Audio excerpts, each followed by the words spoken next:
Le dernier point qu'on va aborder dans le cadre de notre cours, c'est la manière avec laquelle la communication marketing va être implantée dans une banque, dans une assurance ou dans un établissement de crédit. La gestion de la communication va se faire à travers ce qu'on appelle un plan de communication. En effet, une institution financière ne fait pas une seule publicité. Une institution financière ne fait pas une seule communication. Même si une institution financière a un seul produit, elle va utiliser plusieurs moyens de communication pour promouvoir ses produits. Une institution financière n'a pas qu'un seul objectif. Elle peut avoir plusieurs objectifs. Une institution financière ne rejoint pas un seul segment, mais elle rejoint plusieurs segments. Ce qui fait qu'on pratique maintenant une banque, une assurance ou une institution de crédit ou n'importe quel établissement financier gère souvent plusieurs communications. Donc, elle fait plusieurs publicités pour plusieurs produits. Elle utilise plusieurs moyens de communication, autant la publicité que les promotions de vente, que le service à la clientèle, que le marketing interactif, pour promouvoir ces différents produits, pour atteindre différents objectifs. Ce qui fait que l'ensemble de cette communication maintenant se doit d'être intégré, se doit d'être géré de façon harmonieuse pour qu'il soit efficace. Encore une fois, ne jamais oublier ce que j'ai dit au départ. Une banque ou une assurance peut diffuser une publicité. Elle peut effectuer une opération de relations publiques. Ce n'est pas là le problème. Le problème pour nous, c'est d'évaluer jusqu'à quel point ça a été efficace. Ça nous a permis d'atteindre nos objectifs. C'est là tout le défi de la communication. C'est pour cela que la communication, comme l'ensemble du marketing d'une institution financière, se doit d'être planifiée. Être planifiée à l'intérieur d'un plan qui comporte plusieurs phases. La première phase du processus de planification de la communication, c'est de préciser la cible qu'on cherche à rejoindre. Qui cherchons-nous à rejoindre? Pour passer par la suite aux objectifs. Qu'est-ce qu'on veut atteindre comme objectif de la communication? C'est augmenter notre notoriété, c'est améliorer notre image, c'est augmenter notre part de marché. Donc, c'est important de le faire par rapport à quelle cible? Est-ce qu'on cible les étudiants? Est-ce qu'on cible les fonctionnaires? Est-ce qu'on cible monsieur tout le monde? Est-ce qu'on cible la clientèle agricole? C'est important de préciser la cible, l'auditoire cible, à qui on s'adresse et ce qu'on veut leur dire dans les deux premières étapes de notre processus de planification de notre communication. Ensuite, on va concevoir les messages. Ensuite, on va diffuser les messages en utilisant un ou plusieurs canaux. Au niveau de cette phase, cinquième phase, on va établir le budget de communication parce que tout ce que nous venons de décider maintenant coûte de l'argent. On va diffuser dans une revue, dans un magazine, dans un quotidien, dans un magazine hebdomadaire, on va diffuser sur YouTube, on va placarder notre affiche un peu partout dans la rue. Tous ces éléments-là engendrent des coûts et ces coûts sont différents. C'est important de se poser la question de combien d'argent on dispose pour notre communication. Ensuite, on va choisir maintenant un mix de communication parce que ne jamais oublier que la communication marketing s'intègre à l'intérieur maintenant d'un ensemble d'éléments. Comme j'ai dit tout à l'heure, la même publicité peut être diffusée sur le web, elle peut être diffusée à la radio et elle peut être présentée sous forme d'affiches. Donc, l'usage de plusieurs canaux nécessite pour nous d'avoir une certaine intégration entre ces différents canaux. Un processus ou un plan de communication ne s'arrête pas avec la diffusion des messages, mais c'est important d'évaluer l'atteinte des objectifs. C'est ce qu'on appelle le contrôle de la communication. C'est ainsi qu'une banque ou une assurance ou un établissement financier se doit de gérer sa communication. Comme je l'ai dit tout à l'heure, la première étape maintenant consiste à établir l'auditoire cible, à qui on s'adresse. Bien sûr, à qui on s'adresse parce que le moyen de communication qu'on va utiliser va dépendre de personnes à qui on s'adresse. Si on s'adresse aux médecins, est-ce que c'est la publicité qui va être la plus efficace? Si on s'adresse aux agriculteurs, est-ce que c'est le web qui serait la meilleure façon de les rejoindre? Donc, vous voyez très bien, l'auditoire cible va déterminer quelque part les moyens qu'on va utiliser, les supports médiatiques qu'on va utiliser. Le langage aussi qu'on va utiliser. S'adresser à des médecins, s'adresser à des agriculteurs pour leur vendre du crédit n'utilise pas nécessairement les mêmes codes. Et la langue, c'est une façon de codifier. Mais également, au niveau de l'auditoire cible, c'est important de préciser les objectifs. Qu'est-ce qu'on cherche à atteindre à travers notre communication? Et parfois, on peut avoir des cibles différentes pour le même produit, mais aussi avec des objectifs différents. Une communication a 3 grands objectifs. Soit on va chercher à nous faire connaître, soit à nous faire aimer et faire apprécier par le client, soit à nous faire acheter. Soit on va dire au client qu'on est là, qu'on existe, que nous sommes une institution, que voici un nouveau produit. Soit on va essayer de lui expliquer que ce produit existe et répond à des besoins spécifiques. Si c'est un pack qui est destiné à des fonctionnaires, c'est important de dire en quoi il sera utile pour les fonctionnaires. Si c'est un crédit express qui est offert pour la fête de la Tabaski ou pour la rentrée scolaire, c'est important de le dire dans notre communication. Donc, c'est pour cela que c'est important, dans la première et la deuxième phase, de préciser les objectifs et, le choix en termes d'auditoire cible, mais les objectifs. Qu'est-ce qu'on cherche à atteindre comme objectif? Bien sûr, on peut étaler ces objectifs à travers les échéanciers, la façon avec laquelle on va évoluer, et même les objectifs beaucoup plus spécifiques. Ici, par exemple, vous avez un exemple. Une institution financière, la Banque nationale, cherche à promouvoir un fonds mutuel éthique. C'est un fonds de placement. Elle encourage les gens à venir placer leur argent dans ce fonds. Elle fait une campagne publicitaire et elle le dit clairement dans son plan de communication. Son objectif, c'est quoi? C'est accroître de 20% la notoriété non aidée et de 30% la notoriété aidée. C'est quoi la notoriété non aidée, la notoriété aidée? En termes simples, si on demandait à des consommateurs quels sont les fonds mutuels qu'ils connaissent, quelle est la probabilité qu'ils nous citent? Actuellement, il y a à peine 5% qui nous connaissent sans qu'on le leur dise. Il y a 10% qui nous connaissent en leur disant voici les fonds mutuels qui existent, et il y a une personne sur 10 qui nous coche. Il y a 5% qui nous citent sans nous connaître.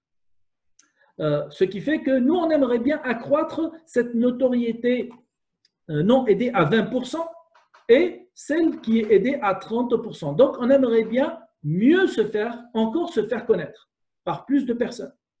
L'objectif aussi, c'est 20% les ventes annuelles du fonds éthique. Donc, on veut atteindre 20% de ventes annuelles, d'augmenter de 20%.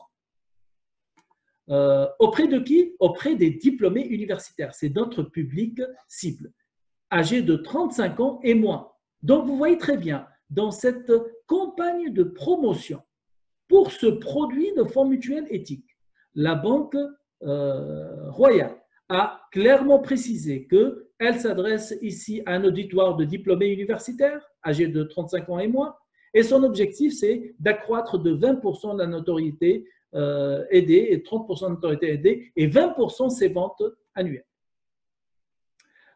Maintenant, elle précise le profil de ses clients cibles. C'est les gens qui ont 35 ans et moins, étudiants et diplômés universitaires, donc qui viennent de finir l'université avec un revenu personnel supérieur à 60 000 $, qui sont socialement responsables et soucieux de leur sécurité financière.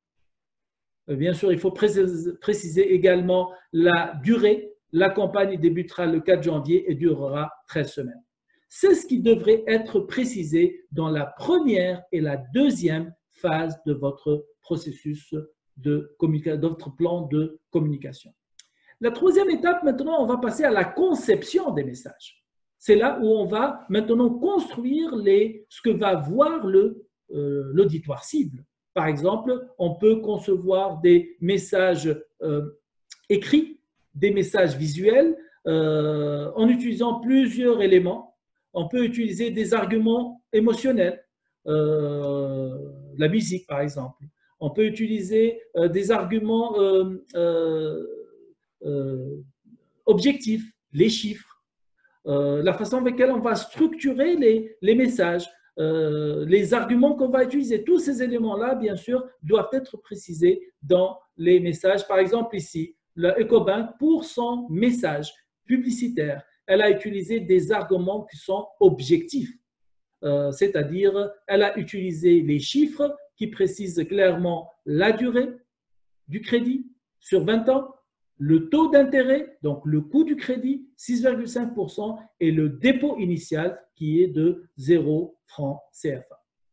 Ce qui n'est pas le cas maintenant pour la Sonavi, où on voit très bien que dans sa communication, elle utilise énormément la symbolique, elle fait appel à l'émotion, la famille unie, la famille attachée, la famille idéale, un couple avec une fille et un garçon. Et donc, elle va jouer sur fondamentalement les émotions. Bien sûr, elle peut également utiliser des arguments qui sont objectifs, en essayant de convaincre que jusque-là, il y a 30 000 personnes qui font confiance à la Sonavi pour leur assurance vie. Et donc, elle essaye de convaincre les autres pour les suivre. Donc, ce sont les arguments qui sont utilisés par la Sonavi pour mieux promouvoir son assurance vie. Ecobank, comme j'ai dit tout à l'heure, joue sur d'autres symboliques maintenant pour essayer de vendre ses produits moins coûteux, qui sont les produits en ligne. Elle va promouvoir la modernité. Et on voit très bien qu'elle cible, encore une fois, une clientèle bien déterminée, qu'elle présente dans un format beaucoup plus moderne, qui utilise des éléments et des symboles beaucoup de modernité. Une fois nous avons conçu nos messages, il faut choisir maintenant les canaux, les supports à travers lesquels on va diffuser les messages. Aujourd'hui, il y a plusieurs canaux que l'institution financière peut utiliser pour diffuser ces messages.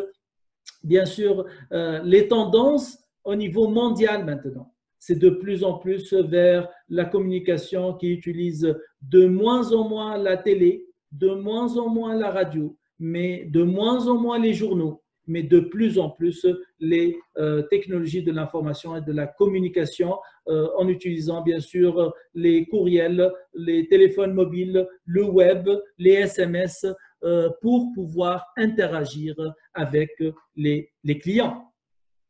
Au niveau maintenant des budgets, qui est la cinquième étape, une fois nous avons décidé sur les messages, sur les supports médiatiques qu'on va utiliser, il faut établir maintenant un budget. En pratique, il n'y a pas une seule façon de définir les budgets, il y a plusieurs façons.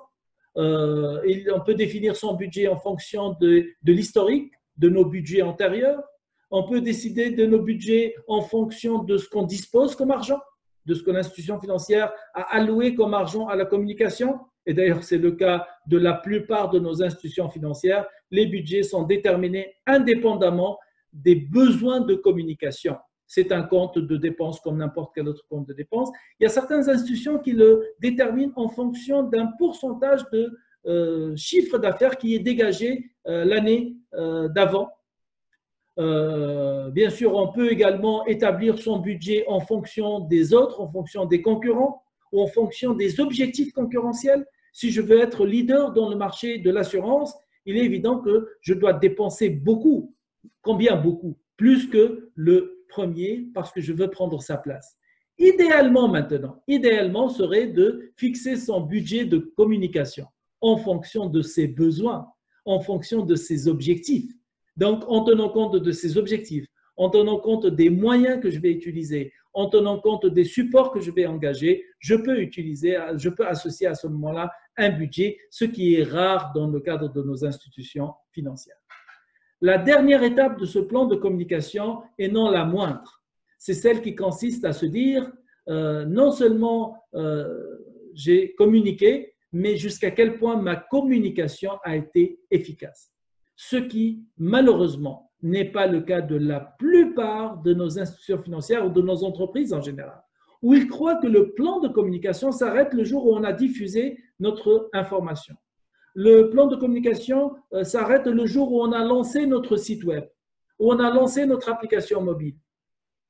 Oui, mais c'est important de savoir jusqu'à quel point la communication qu'on a engagée a été efficace. C'est pour cela qu'il faut évaluer l'efficacité de la communication à travers un processus très simple qu'on appelle le contrôle de la communication.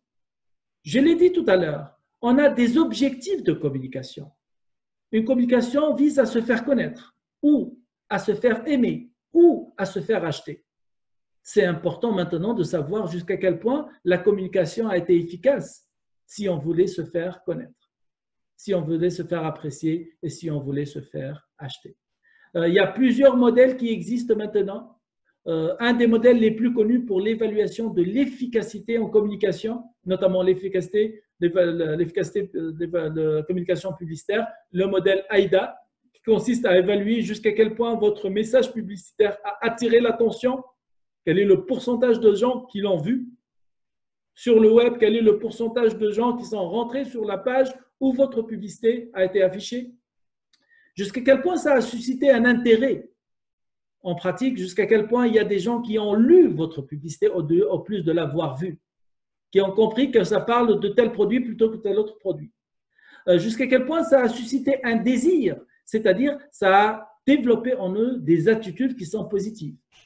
Et les derniers effets de la communication, c'est l'action, jusqu'à quel point ça les a poussés à adopter votre produit ou votre service financier. Donc, vous comprenez très bien qu'en communication, il y a des moyens qu'on utilise pour essayer d'évaluer l'efficacité. Il y a également des moyens qu'on utilise avant même de lancer la publicité, à travers ce qu'on appelle les tests et les pré-tests. Souvent, que je parle d'Ecobank ou de Saham ou de la Sonavi, avant de lancer n'importe quel message publicitaire, s'ils font affaire avec des entreprises de communication spécialisées, assez souvent, ils vont leur proposer plusieurs concepts de pub parmi lesquels ils vont choisir. Qui va choisir la meilleure pub? On peut le choisir qu'à travers des pré-tests, c'est-à-dire en réunissant autour de la table des personnes représentatives de notre auditoire cible pour essayer de leur dire lequel de ces messages est le meilleur. Bien sûr, avec l'usage des technologies de l'information et de la communication, notamment l'usage d'un site web, l'usage de ces envois par courriel, l'usage de ces envois personnalisés par SMS ou par MMS, le contrôle et l'évaluation en communication a énormément évolué. Et d'ailleurs, c'est là-dessus que je vais conclure le cours. Aujourd'hui, une institution financière qui a un site web peut en tout temps savoir à travers ce qu'on appelle les web analytics, qui est un service offert gratuitement par Google, qui vous permet de savoir en tout temps il y a combien de personnes sont venues sur votre site web par jour, par heure, par semaine. Et ça vous permet de faire le suivi du nombre de visites sur votre site web. Ils peuvent maintenant vous donner plus d'informations. D'où est-ce que ces gens-là sont venus? Donc, le nombre de visiteurs par région, par pays, par région, et ils peuvent arriver même par quartier. Combien de pages ils ont visité sur votre site? Est-ce qu'ils sont restés sur la page d'accueil et ils sont partis? Ou est-ce qu'ils sont rentrés à une, 2, 3, 4 ou pages? Combien de temps ils ont passé sur votre site web? Quel est le nouvelle visite? Est-ce que c'est des personnes qui viennent pour la première fois ou est-ce que c'est des personnes qui ont l'habitude? Bien sûr, on arrive à les saisir à travers le numéro IP de leur ordinateur. Mais également, quel est le nombre de personnes qui, en rentrant sur votre site web, sont passées à une autre information qui est indiquée au niveau de votre site web. Par exemple, le site web de la Poste qui indique une insertion publicitaire de Western Union. jusqu'à quel point il y a des personnes qui sont rentrées sur le site de la Poste et ensuite ils sont passés au site de Western Union, ou ils sont rentrés sur le site de la BIM, ensuite ils sont partis sur le site de Visa, parce qu'il y a un lien sur ce site. Toutes ces informations maintenant, vous pouvez les avoir régulièrement, ce qui vous permet maintenant d'évaluer la qualité de votre site web. Ce site web maintenant pour lequel vous pouvez améliorer ce qu'on appelle son référencement. En effet, si je suis un client et je cherche à avoir un crédit habitat ou un crédit location, qu'est-ce que je fais? Je peux rentrer sur le site web, sur Google, sur Yahoo et je fais une recherche. C'est ce qui me permet d'obtenir ce qu'on appelle une liste à travers les moteurs de recherche. Sachez que dans ces listes maintenant, pour votre information, il y a deux grands types de listes. Il y a la liste qui apparaît naturellement. Il y a une liste pour laquelle les institutions payent lorsqu'ils veulent être affichés en première liste. Bien sûr, vous, comme institution financière, vous pouvez travailler gratuitement sur votre référencement naturel. Et celles qui veulent payer pour figurer tout le temps en premier lieu se doivent de payer de le faire. Aujourd'hui, quand on regarde les gros moteurs de recherche qui sont les plus utilisés, incontestablement, c'est Google qui est le plus utilisé. Donc, ça ne sert à rien de travailler son référencement sur Yahoo aujourd'hui. Très peu de gens l'utilisent. Parmi également les avantages qui nous permettent d'évaluer l'efficacité de notre communication sur le web que n'offrent pas maintenant les moyens de communication traditionnels. Par exemple, si on veut faire un affichage sur une page web, donc sur un journal en ligne, je vais rentrer une publicité de mon institution financière. Ici, c'est Desjardins. L'avantage maintenant de l'affichage en ligne, contrairement à l'affichage dans les revues et dans les journaux, c'est que l'affichage en ligne permet de personnaliser la communication. En effet, Jeune Afrique maintenant, qui est diffusé dans plusieurs pays en Afrique. Vous comprenez très bien que lorsque je fais une insertion de la BIM,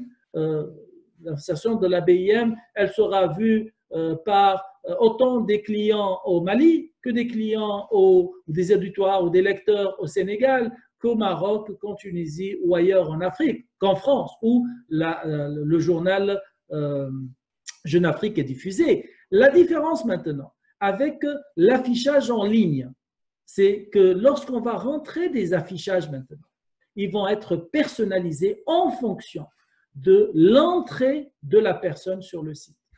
Ici, je suis rentré sur une revue, sur un journal français. Et pourtant, je suis rentré de Montréal. Et ce qui apparaît sur la page d'accueil des publicités d'institutions financières de là où j'habite, c'est la force du web au niveau de la communication. Ce qui fait que vos insertions à travers le web vont être beaucoup plus efficaces. Ces insertions maintenant, vous pouvez les évaluer beaucoup plus efficacement que les insertions traditionnelles. Ou par exemple, aujourd'hui, on peut savoir une insertion comme celle-ci, par exemple. Il y a combien de personnes l'ont vue? Bien sûr, on peut l'évaluer par le nombre de personnes qui ont visité cette page. Mais est-ce que parce que vous êtes rentré sur cette page que vous avez nécessairement vu cette publicité? Aujourd'hui, à travers maintenant des nouvelles technologies qu'on appelle le eye tracking map, c'est qu'on va suivre les yeux de l'internaute. Quand il est rentré sur cette page, où est-ce que ses yeux se sont posés? Bien sûr, comment on va évaluer cela? À travers le déplacement de la souris. On sait pertinemment que le déplacement de la souris indique que le déplacement est une approximation des déplacements des yeux. Ce qui fait que pour n'importe quelle page web maintenant, on peut avoir cette figure qui se présente sous forme d'une carte sur laquelle il y a des zones rouges, jaunes ou vertes. Plus la zone est foncée, plus cela signifie que la souris de l'internaute s'est attardée. Ça veut dire que plusieurs internautes se sont attardés sur ce coin. Ce qui fait que pour ma publicité ici, s'il y a très peu de rouge qui apparaît, dans mon eye tracking map. Ça veut dire qu'il y a très peu de gens qui, c'est vrai, sont rentrés sur la page, mais très peu de gens l'ont vu. Ça veut dire que l'emplacement n'est pas idéal. C'est-à-dire qu'elle n'a pas attiré l'attention. Maintenant, il peut y avoir plusieurs personnes qui ont vu cette publicité.